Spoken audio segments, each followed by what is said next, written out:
Knapp, in your testimony and in this document, you detail an event that happened in Russia where their nuclear missiles were activated, and we were close to a World War III at that time, which is startling to hear. It's also good to know that as we have investigated the JFK files as well, that we're learning that that there was a document that was sent between Russia. There was an agreement between Russia and the United States that if they were to see some unidentified objects over sensitive sites, that they would report it to each other. Are you familiar with that document?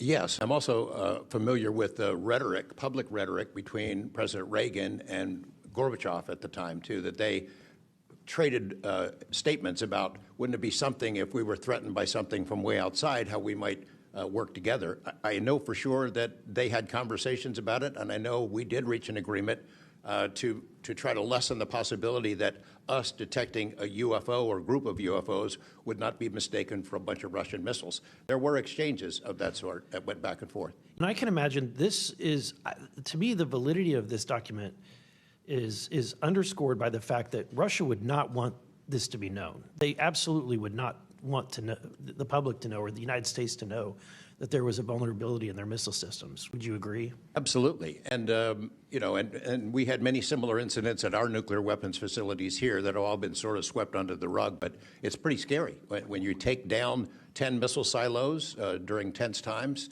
and you don't have a better explanation for it than it was a special test of security mechanisms or using EMPs, which is a preposterous explanation.